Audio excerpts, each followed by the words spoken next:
Assalamualaikum warahmatullahi wabarakatuh. Bismillahirrahmanirrahim. Alhamdulillahirabbil alamin. Allahumma shalli ala sayyidina Muhammadin al-Fatih lima ughliq wal khatimah sabaq nasirul haqqi bil haqq wal hadi ila siratikal mustaqim wa ala alihi haqqa qadri wa miqdaril azim. Rabbi shrah li sadri wa yassir li amri wahlul 'uqdatam min lisani yafqahu qawli. Amin ya rabbal alamin. Alhamdulillah, pada kesempatan kali ini kita diberikan nikmat oleh Allah dalam bentuk kesehatan, kekuatan, motivasi, sehingga pada kesempatan kali ini kita bisa melanjutkan kajian kita tentang bimbingan dan konseling, yang mana kita akan mengkaji tentang isu etika dalam bimbingan konseling sekolah. Sebelum kita mengkaji tentang beberapa isu-isu etika di dalam layanan bimbingan dan konseling, ya, kita akan mengkaji dulu tentang apa itu etika dan juga kode etik, ya. Etika itu berasal dari bahasa Yunani yang berarti kebiasaan, ya. Di sini etika sendiri itu merupakan cabang dari aksiologi ataupun nilai.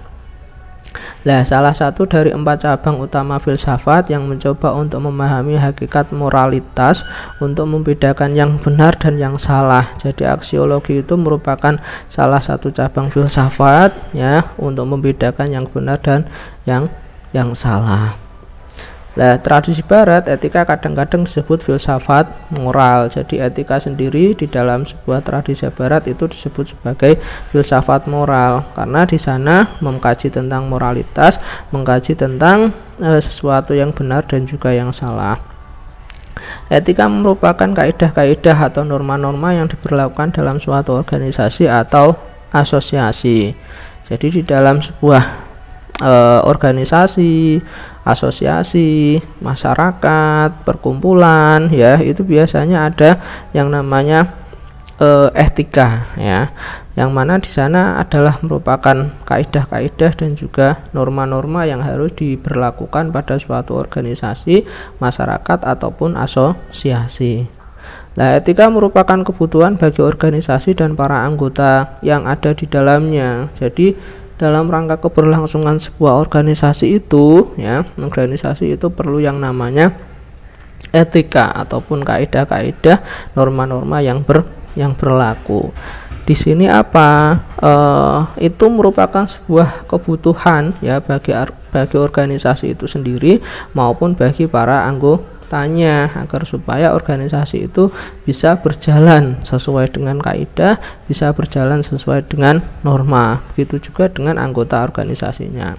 Nah, etika dapat dipengaruhi oleh budaya pada suatu lingkungan tertentu serta dapat dipengaruhi oleh visi dan misi organisasi tersebut. Jadi sebuah etika itu bisa dipengaruhi budaya, bisa dipengaruhi oleh lingkungan. Jadi kadang-kadang masing-masing organisasi, masing-masing masyarakat, masing-masing asosiasi itu memiliki etikanya masing-masing, tergantung bagaimana budaya dan juga lingkungan dari organisasi atau asosiasi atau masyarakat tersebut. Nah, etika juga bisa dipengaruhi oleh visi misi organisasi tersebut, ya. Jadi tergantung bagaimana visi misinya nanti kemudian diturunkan dalam bentuk kaidah-kaidah dan juga norma-norma dalam sebuah organisasi. Nah, begitu juga, ya, kita tahu bahwa di dalam bimbingan dan konseling, ya, itu ada yang namanya asosiasi atau organisasi profesi, yaitu yang namanya APKIN, ya, Asosiasi Bimbingan Konseling Indonesia, ya. Nah, di dalam APKIN itu sendiri pun juga ada yang namanya etika atau kita sebut sebagai kode etik. Lah, kode etik di sini apa? Kode etik merupakan seperangkat aturan atau kaidah-kaidah, nilai-nilai yang mengatur segala perilaku, tindakan dan perbuatan serta perkataan suatu profesi atau organisasi bagi para anggotanya.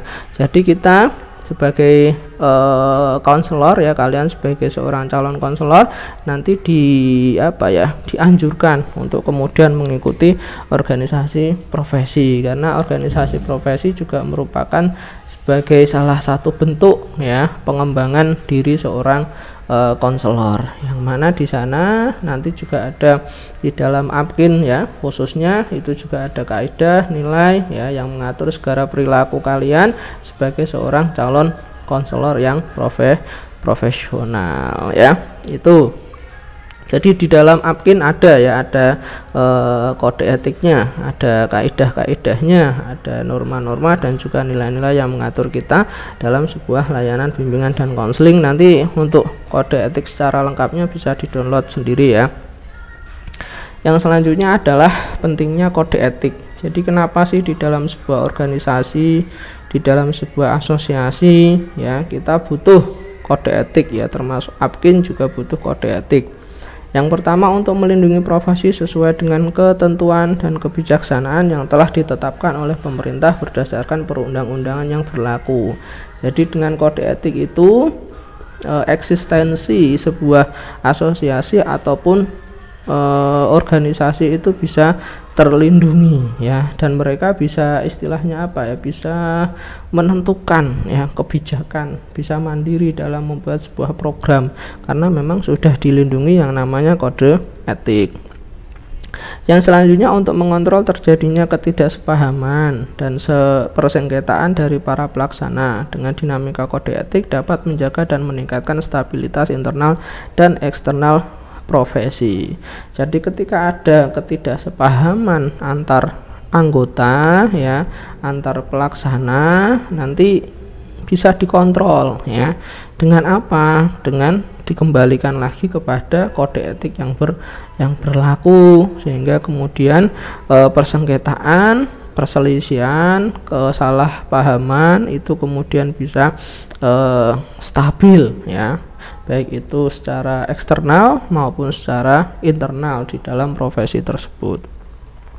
Yang selanjutnya, melindungi para praktisi dalam masyarakat, terutama dalam kaitan kasus-kasus malpraktek ya, atau praktek-praktek yang salah. Bila kegiatan praktek sesuai dengan garis-garis etika, maka perilaku praktek dapat dianggap memenuhi standar.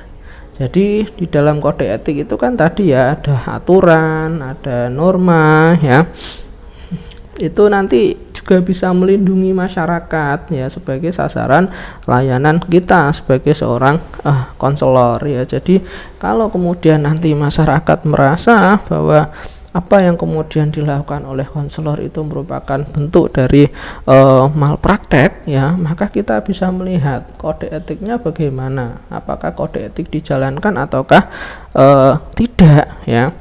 Kemudian jika praktek itu kok kemudian ketika dilihat ya sesuai dengan garis-garis etika ataupun sesuai dengan apa yang ada di dalam kode etik tersebut, maka praktek itu dikatakan sudah memenuhi standar ya, maka tidak malpraktek. Tapi kalau kemudian tidak sesuai dengan kode etik yang berlaku tadi, maka itu bisa juga disebut sebagai malpraktek. Jadi dengan adanya kode etik ini masyarakat akan terlindungi karena layanan yang dilakukan oleh konselor ya itu terarah ya sesuai dengan kode etik yang berlaku. Selanjutnya, melindungi klien dari praktek-praktek yang menyimpang dari orang-orang yang secara profesional tidak berwenang. Jadi di dalam kode etik itu jelas siapa konselor, kemudian bagaimana proses layanannya, step-step tahapan-tahapannya, apa yang kemudian harus dilakukan. Nah, sehingga kemudian dengan adanya kode etik itu klien ataupun konseli itu bisa terlindungi ya dari orang-orang yang memang istilahnya apa ya, orang-orang yang tidak berwenang untuk melakukan sebuah layanan konseling. Jadi dia apa ya istilahnya berwenang nggak dalam melakukan sebuah konseling, kode etiknya bagaimana lah, itu klien ataupun konseli itu bisa tahu, bisa terlindungi ya. Sekarang kita mengkaji tentang isu etik dalam konseling ya. Pope, Tabachnik dan juga Kate Spingle ya di dalam bukunya Kore ya, itu mengutip hasil survei yang kemudian dilakukan oleh para peneliti tentang identifikasi terapis yang melakukan praktik baik dan juga buruk. Jadi di sini Pope, Tabachnik dan juga Kate Spingle ya itu melakukan sebuah survei tentang proses terapis ya, apakah proses terapis yang baik atau yang buruk. Dalam penelitian tersebut menemukan hasil bahwa sebagian besar atau 80% dari responden menilai dari berbagai tindakan ya. Jadi di sini ada sekitar 80% ya yang menilai ya sebuah praktek terapis itu dari beberapa hal ya, ataupun pelanggaran-pelanggaran yang ada pada proses terapis itu ada beberapa hal ya, yaitu sekitar 80%. Yang pertama berkenaan dengan hubungannya dengan seks ya, terus kemudian aktivitas bisnis ya, terus kemudian isu yang berhubungan dengan kerahasiaan ya, terus yang selanjutnya adalah isu berhubungan dengan kompetensi ataupun kompetensi dalam memberikan layanan ya. Tuh, jadi ada beberapa hal isu terkait dengan layanan ataupun terapis ya yang dilakukan oleh dalam melakukan praktek ya yang dilakukan oleh seorang konselor atau terapis tadi, berhubungan dengan seks, aktivitas bisnis, berhubungan dengan isu kerahasiaan, dan juga berhubungan dengan kompetensi melaksanakan layanan. Ya, Pope dan kawan-kawan ya tadi dalam Korea memaparkan ada 5 jenis praktik yang menyangkut isu seksual. Jadi dalam sebuah survei tadi, penelitian tadi, ada 5 jenis isu seksual ya di dalam sebuah praktek. Yang pertama adalah terapis atau konselor mengadakan kontak seksual dengan klien. Mungkin ini yang terjadi di Amerika ya, bukan di Indonesia. Kalau di Indonesia mungkin budaya-budaya ketimurannya itu masih sangat melekat ya. Jadi ini berada di luar negeri sana ya. Jadi ternyata ada terapis atau konselor melakukan kontak seksual ya. Terus yang selanjutnya melakukan kegiatan erotis dengan konseli ya. Itu semoga kita tidak melakukan itu ya. Terus kemudian melepas pakaian di depan konseli ya. Yang keempat adalah memberikan konseli melepaskan pakaiannya. Terus kemudian yang kelima adalah berhubungan dengan orang di bawah pengawasan klinis ya. Jadi itu isu-isu seks ya. Semoga saja naudzubillah min dzalik ya, semoga kita tidak melakukan hal-hal demikian ya. Semoga kita melakukan konseling dengan baik sesuai dengan kode etik yang berlaku. Kelima hal tersebut di atas sama sekali tidak dibenarkan dan sangat tidak etis karena akan mencederai proses layanan konseling yang efektif dan profesional. Jadi sama sekali tidak dibenarkan karena akan mencederai proses layanan konseling yang efektif dan juga profesional. Yang selanjutnya setelah seks tadi yaitu berkenaan dengan aktivitas bisnis ya. Ada 3 butir ataupun ada isu ya terkait dengan aktivitas bisnis. Yang pertama adalah mereferal atau mengalihtangankan klien kepada pihak lain dengan imbalan uang. Jadi istilahnya apa ya? Dalam proses alih tangan ya ada beberapa konselor yang kemudian meminta ketika kemudian ada yang namanya alih tangan. Jadi yang dialih tangankan itu jaluk bayaran atau meminta imbalan ya. Terus yang selanjutnya berbisnis dengan konseli ya. Jadi malah bekerja sama dengan konseli dalam hal bisnis sehingga kemudian tidak fokus di dalam sebuah proses konseling. Terus meminjam uang dari klien atau konseli, jadi konselornya malah ngutang ya. Lah ini juga salah satu isu ya kaitannya dengan aktivitas bisnis. Terus yang selanjutnya isu kerahasiaan ya. Lah kerahasiaan ini hak individu untuk memperoleh kerahasiaan selalu muncul dalam konteks atau hubungan nilai-nilai dan hak orang lain. Jadi kita kerahasiaan ini selalu muncul ya dalam sebuah isu kerahasiaan ini selalu muncul dalam sebuah proses konseling ya. PP dan kawan-kawan mengemukakan beberapa contoh berkenaan dengan isu kerahasiaan, yaitu misalnya tanpa sengaja membuka data rahasia, terus kemudian membahas keadaan konseli dengan tanpa menyebutkan nama dengan temannya. Nah itu salah satu contoh ya pelanggaran terhadap etika ataupun isu etik kerahasiaan tadi ya. Membuka data terus kemudian membahas keadaan klien kepada teman tanpa dengan menyebutkan nama. Ya di sini ada beberapa level-level kerahasiaan ya. Yang pertama pada level ini dasar yang penting sekali ya, ini adalah level yang sangat penting, yaitu berkenaan dengan semua informasi mengenai individu, organisasi, menyangkut harga diri, rahasia pribadi dan lain-lain, dihandle, ditangani secara profesional. Jadi hal-hal itu harus dihandle, harus dipegang, harus dirahasiakan secara profesional. Jenis rahasia ini meliputi semua informasi tentang hubungan konseling, bahkan sekalipun klien sudah dialih tangankan. Jadi proses hubungan konseling itu harus kita rahasiakan walaupun klien itu sudah di referral ataupun dialih tangan. Data interview klinis itu harus dipegang, dirahasiakan, dipelihara. Pembicaraan telepon, kemudian janji-janji dengan konseling ya, terus dan sebagainya harus kemudian dijaga kerahasiaannya. Ini adalah tingkatan yang pertama. Kemudian tingkat kedua, ciri yang menonjol dari tingkat kerahasiaan ini adalah bahwa informasi-informasi hanya akan dibocorkan untuk kebaikan klien atau konseli. Jadi ada beberapa data-data ataupun rahasia-rahasia yang kemudian ataupun informasi-informasi yang akan dibocorkan selama untuk kebaikan konseli.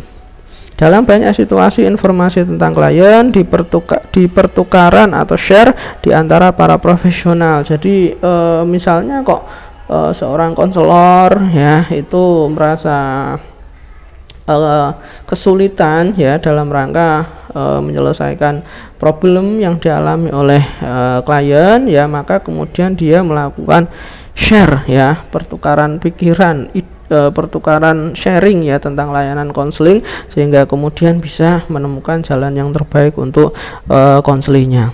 Di banyak waktu pertukaran informasi juga terjadi dengan pasangan suami, orang tua, guru dan orang lain yang bermakna bagi klien. Jadi beberapa hal juga terjadi pertukaran informasi ya kepada orang tua, kepada guru, kepada teman ya, misalnya anaknya nakal, nah, otomatis kan kita harus melibatkan orang tua, dan orang tua itu kan harus tahu ya tentang keadaan anaknya. Nah ini kan sekali lagi demi kepentingan anak. Terus kemudian guru misalnya ya, ada salah satu muridnya yang mengalami problem ya, nah kita harus share ya dengan guru. Nah sekali lagi itu harus bermakna bagi klien, itu harus bermanfaat bagi klien.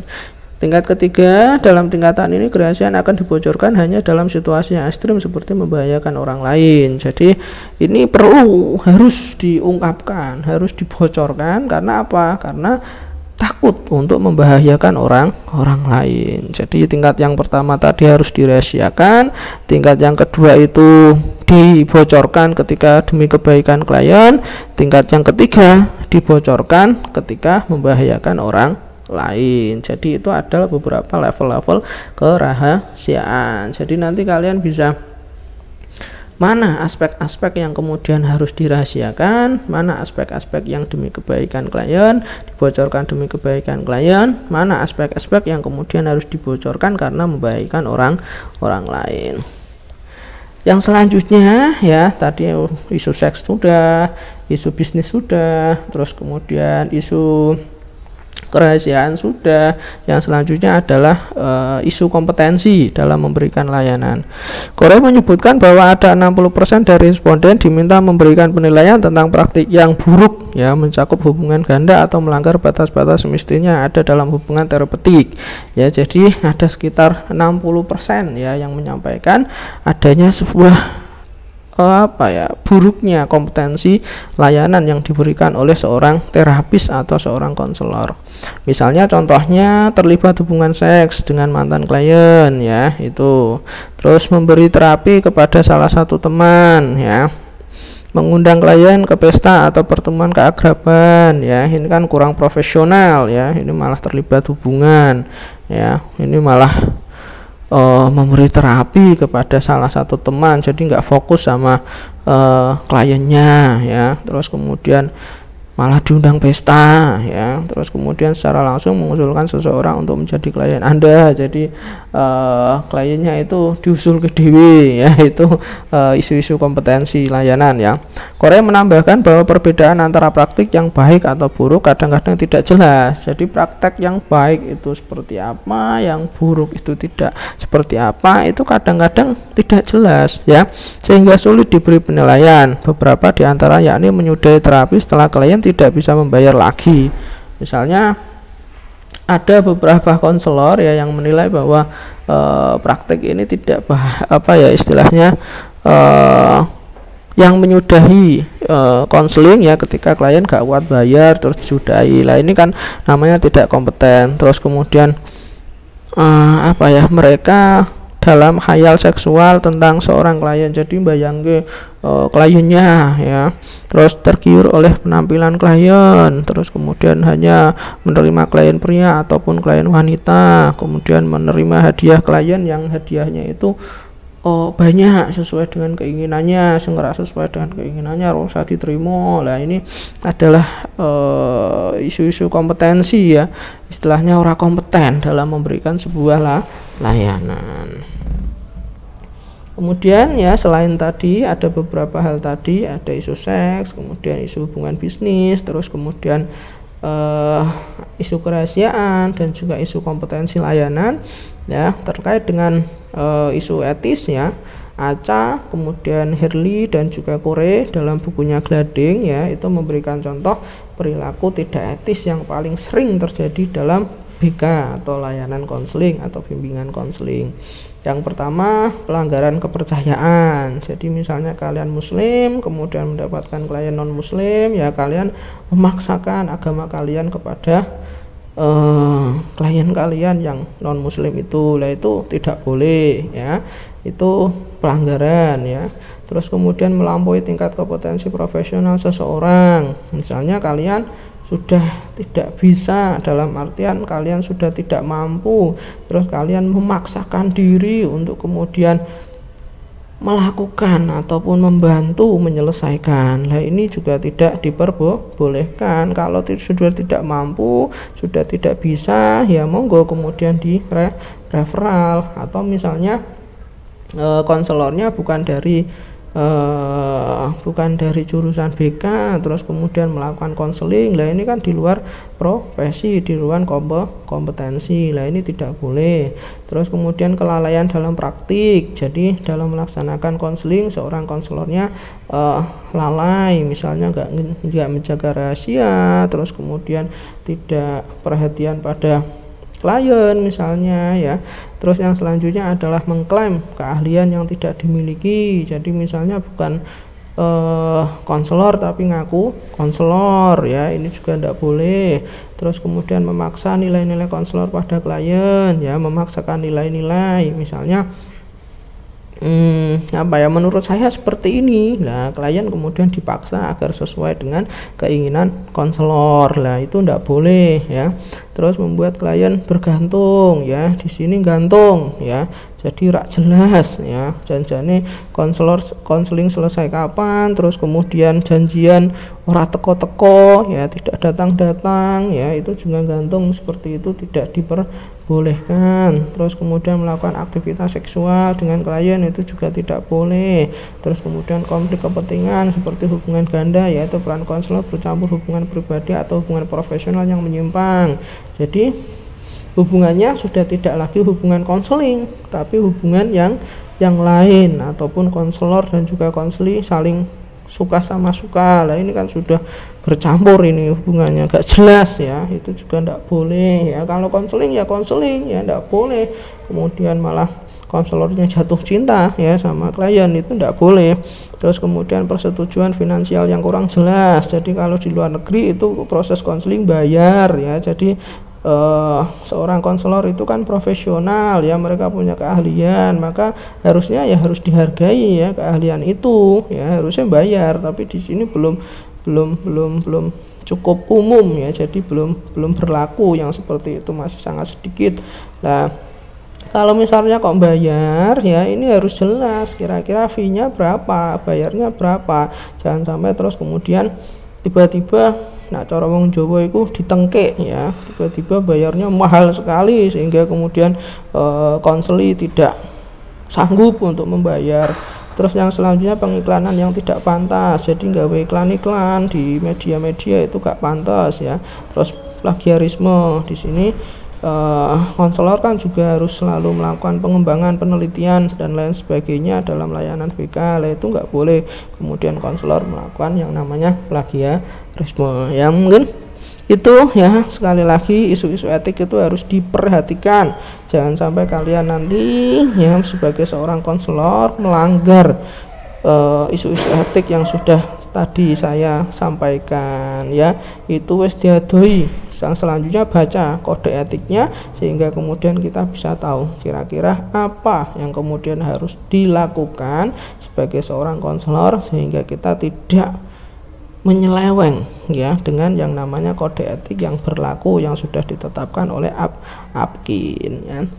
Mungkin itu yang bisa saya sampaikan ya. Terima kasih atas perhatiannya, mohon maaf atas segala kekurangannya, semoga bermanfaat. Tetap semangat, tetap jaga kesehatan. Dari saya cukup sekian. Assalamualaikum warahmatullahi wabarakatuh.